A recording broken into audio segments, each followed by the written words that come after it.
महर्षि में ही परमहंस जी महाराज की भजन। आओ वीरों मर्द बनो, जैल तुम्हें तजना होगा। आओ वीरों मर्द बनो, जब जैल तुम्हें तजना होगा, जैल तुम्हें तजना होगा।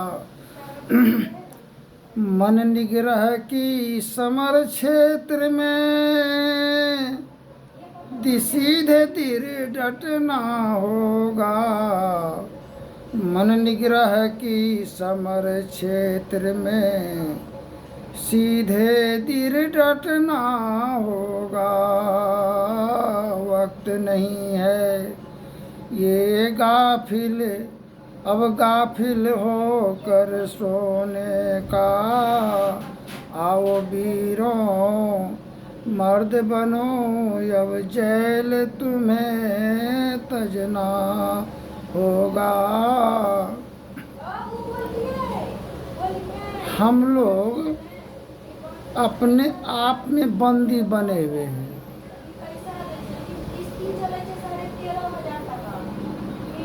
यह प्रकृति परमंडल एक महान यंत्र की नाई प्रज्वलित होता रहता है, जो न व्यक्ति हैं, न व्यक्त हैं, न माइक विस्तृण हैं, जो अपने से बाहर कुछ भी अवकाश नहीं रखता है, जो परम सनातन, परम पुरातन एवं सर्वप्रथम से विद्वान हैं।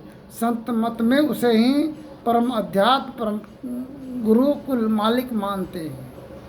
जीवात्मा सर्वेश्वर का अभिन्न अंश है। प्रकृति आदि अंत रहित असीम अजन्मा अगोचर सर्वव्यापक और सर्वव्यापकता के परे है। उसे ही सर्वेश्वर सर्वाधार मानना चाहिए। हम लोग कभी कताल देखते हैं किसी को भूत धर लेता है तो ओझा को मंगाते हैं भूत उतरवाने के लिए। और किसी को भगवान जब धर लेता है तो उसको उतरवाने के लिए किसी को नहीं बुलाते, उसके लिए गोचर गाना प्रारंभ करते हैं। तो भूत धरने से बहुत नुकसान, तबाही, परेशानी, भूतखेली शुरू हो जाता है। किसी को नहीं पहचानता है वह कि मेरा ये कौन है। और जिसको भगवान धर लेता है या प्रकृति के द्वारा सभी हवाओं में विचरण करती है, जिस पर भगवान का वास हो जाता है उसका जीवन का विकास हो जाता है। एक बार मटियारी गए थे। मटियारी एक संत आया था, बहुत वृद्ध संत था। तो गए वहाँ, प्रणाम किए, हाथ जोड़ करके खड़ा रहे। बाबा बहुत देर के बाद में आँख खोला और बोला कि धूम्रपान निषेध, धुआं। धुआं सिर्फ बोला। तो मन में सोचने लगे इसका मतलब क्या होता है। देखा, आशीर्वाद दिया हाथ उठा करके, ज़्यादा नहीं बोला कुछ। धुआं धुआं जो बोला तो सोचने लगे हम मन में, बहुत दिन लगा सोचने में कि धुआं का मतलब क्या होता है। तो अंतर दिल से संकेत मिला धुआं। अपने आप से ही हम लोग इस ब्रह्म अग्नि चिता में जल रहे हैं, वही धुआं हम लोगों को निकल रहा है जीवन से। हम लोग चिता पर लेटे हुए हैं, इसलिए मन अचेत होता है। किसी को मृतक प्राणी जो चिता पर लेटे होते हैं दाह संस्कार के लिए, क्या किसी को कोई सुधि होता है? उसको धुआं निकलने लगता है उसी के शरीर जिस्म से, जब ये आत्मा निकल जाता है चिता पर। ठीक इसी प्रकार हम लोग भी इस चिता में चिंता और चिता में अंतर केवल एक बिंदु का होता है। तो हम एक बार बजरंग बली आता था शंकर महतो को, हल्ला हुआ, सब कोई पान प्रसाद लेकर के दौड़ता था, जाता था, बैठता था अरदसिया दे करके। हम भी वहाँ पहुँचे, हम भी वहाँ प्रणाम किए। जब बजरंग बली जो आया था आँख खोला, देखा मेरे ओर, तो वो कहा कि एक दिन आप महान संत बनिएगा। इतना ही बोल करके अपने वाणी को विराम लिया। फिर सोचने लगे मन में कि हम कौन आदमी हैं कि हम महान संत बनेंगे, न दीक्षा लिए न कोई बात हुआ, कैसे संत बनेंगे, हम साधारण आदमी हैं। संत तो महान व्यक्ति होता है, युग युगान से वो ध्यान साधन करते हैं। सोचने लगे मन में, समय बीतता गया और कार्य प्रारंभ होता गया। दीक्षा भी लिए, ध्यान साधन भी करने लगे, सब जगह आते जाते रहे। एवं प्रकार से एक बार अभिलाष साहब आए थे, कबीर मत के अनुयायी अभिलाष साहब। तो हम प्रणाम करने के लिए गए, सत्संग समारोह था। तो जैसे प्रणाम साहेब बंदगी किए, मेरे ऊपर नज़र देखा, गौर से देखा, का क्या नाम है? हम बोले खुद्दी दास। अभिलाष साहब कहते हैं आप तो खुद ही महान हैं, खुद में आपका खुदा परमात्मा ईश्वर का वास है, आप किधर आप ढूंढ रहे हैं? मोह को कहाँ ढूंढे बंदे, मैं हूँ तेरे पास में, ना हूँ मैं काबा काशी, ना हूँ मैं कैलाश में, निज तन में ढूंढो बंदे, मैं हूँ तेरे पास में। तो एक बार दिव्य ज्योति जागृति संस्थान की साध्वी महिला के साथ ही आए थे सत्संग से। जब कबीर ज्ञानोदय आश्रम के समीप जब उतरे, तो साध्वी बहन महिला कहती है कि आपके द्वारा ये संसार जगत में अद्भुत कार्य होने वाला है। अब वो भी बात हमारे दिमाग में अटक गया आकर के, क्या कार्य हमसे होने वाला है, हम कौन आदमी हैं? एवं प्रकार से जहाँ तहाँ ये समस्या निवारण समाधान के लिए एक बार बाइबिल जनसभा संस्था में प्रवेश किए, फास्टर से मिले। तो वह बोला कहाँ से कहाँ आए हैं आप? यीशु मसीह परमेश्वर का अनुयायी, तो साधु संत के बारे में क्या उनको उतना पता होगा? कहाँ से कहाँ आए?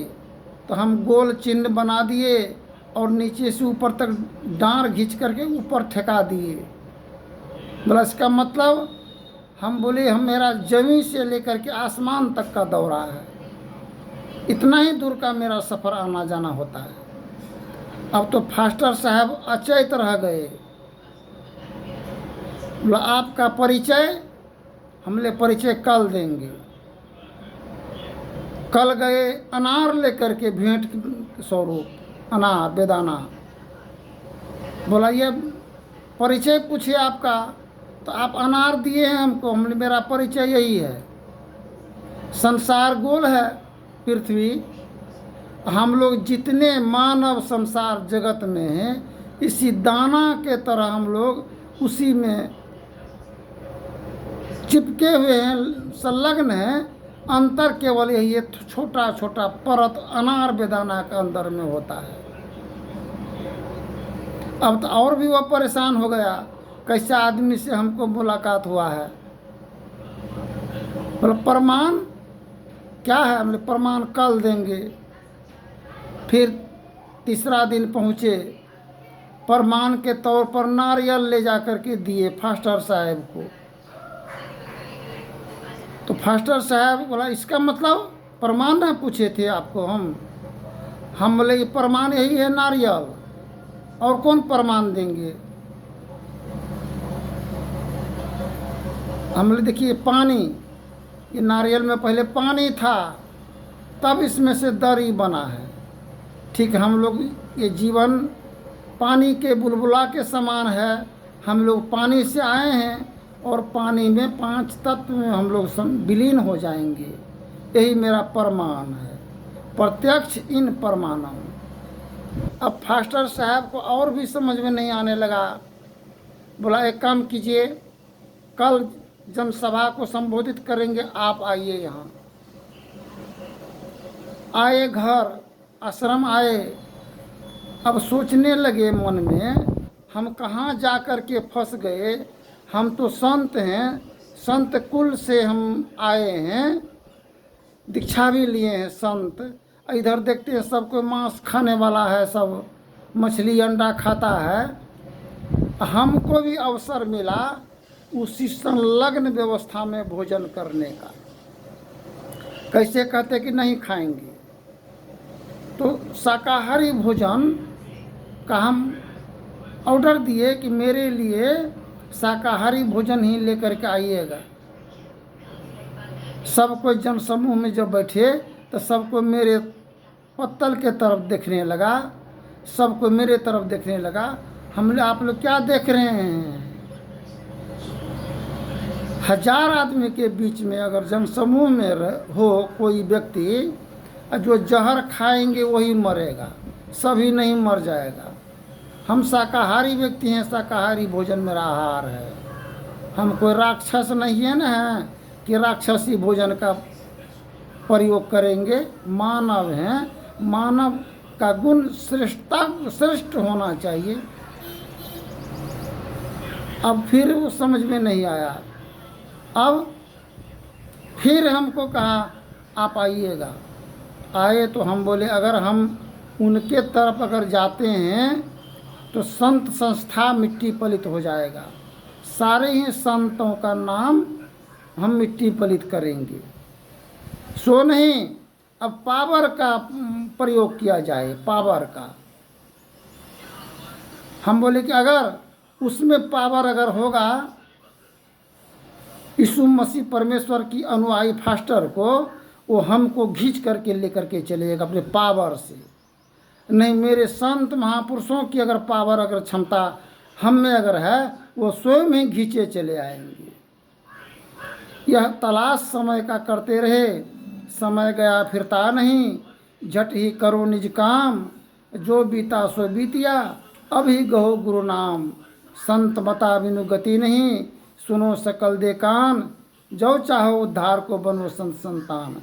में ही राज है संत मता कर गाई, सबको दियो सुनाए के अब तो रहो चुपाई। महान महान पुरुष चले गए, किंतु उनकी आवाज़ का ही वर्णन करते हैं, व्याख्यान करते हैं। वह स्वयं ही खींचे चले आए, आदर सम्मान मान कदर किए उनको अपने आश्रम भवन में, घर पर। और दोनों तरफ से वार्तालाप हुआ, और वार्तालाप के क्रम में कहे हम कि देखिए, ना मैंने सिंगल देखा, ना तूने झंडी देखी, एक्सीडेंट हो गया रब्बा रब्बा। बोला इसका मतलब क्या हुआ? हमने आप सिंगल नहीं देखे, ये संत महापुरुष है, न हम आपका झंडी देखे। दोनों तरफ का मिलान हुआ है। एक ही लाइन में दोनों तरफ से गाड़ी अगर आ जाए तो कौन गाड़ी कहाँ जाएगा? फास्टर साहब, आप शाकाहारी व्यक्ति, मांसाहारी व्यक्ति हैं, हम हैं शाकाहारी। दोनों का टकराव एक ही लाइन पर हुआ है। अब ठीक इसी प्रकार इसी में से सूक्ष्म वज्रासुर पर जब हनुमान जी गदा का प्रयोग प्रहार करते थे तो ठनाठन आवाज़ होता था। हनुमान जी का असर, कोई असर सभी नाकामयाब रहा था वज्रासुर पर प्रहार करने में। तब हनुमान जी प्रभु श्री राम का स्मरण किए और वहाँ से संकेत मिला कि सूक्ष्म रूप धारण करके उनके हृदय में प्रवेश करो। यही मात्र एक ही रास्ता है इस वज्रासुर से विजय प्राप्त करने के लिए। हनुमान जी सूक्ष्म रूप धारण करके अब वज्रासुर के हृदय अंतर जगत में प्रवेश किए और वहाँ जब गदा का प्रहार किए, वज्रासुर धड़ाम से उसका शरीर चिथरी चिथरी फट गया। ठीक इसी प्रकार हम लोग बाहर की जगत से बाहर से प्रहार करते हैं और ये समान ये राक्षसी प्रवृत्ति के होने के कारण ये वज्र का समान हुआ है। कोई शब्द और वचन का प्रहार का कोई असर होता नहीं है। जब तक सूक्ष्म रूप धारण करके प्रेम से उनके अंतर हृदय जगत में प्रवेश नहीं करेंगे, तब तक अत्याचार जुल्म का समाधान निवारण नहीं हो सकेगा। मार काट दंगा फसाद विवाद कलह का माहौल बना हुआ है। राज्य से लेकर के समाज से लेकर के घर परिवार तक में सत्संग भजन कीर्तन आदि पंथ पंथाई भावों को हटाकर विचारा जाए एवं मूल एवं सार विचारों को ग्रहण किया जाए, यही सिद्ध होगा। सभी संतों का एक ही मत है, सभी हम लोग इंसान हैं, सब लोग हम लोग मानव हैं, सब हम लोग ईश्वर की ही बनाए हुए एक पुतला के समान हैं। जिस प्रकार दुर्गा मंदिर में कोई मंदिर में जब मूर्ति का निर्माण करने के क्रम में सांचा बना जाता है, सर्वप्रथम उसको ढांचा कहते हैं, सांचा कहते हैं, किंतु उसका कोई रूप नहीं होता है, नाम नहीं होता है। तब मूर्ति कलाकार उसमें मिट्टी लगाते हैं, लेप लगा करके रूप रंग देते हैं। तब हम लोग जानते हैं ये महिषासुर है, ये काली माँ है, ये दुर्गा माँ है। ठीक इसी प्रकार ये जीवन में ढांचा के समान हम लोग खड़े हैं। संत महापुरुष इसमें कोई देवता का लेप लगाया तो कोई महिषासुर का लेप लगाया है। तो राक्षसी प्रवृत्ति का विचारधारकों का वही महिषासुर का जो है लेप लगा होने के कारण उसको कोई समझ में नहीं आता है कि कौन क्या करेंगे कि नहीं करेंगे। और देवी का रूप लगा तो सबको प्रणाम देवी का करते हैं, किंतु महिषासुर को प्रणाम कौन करता है? जो भैंस पर सवार है, जो अपने आप का खुद का परिचय है वो नहीं, वो खुदा का परिचय क्या कर सकेगा। धन्यवाद। जय हिंद जय भारत। आगे के प्रसंग में बोलेंगे।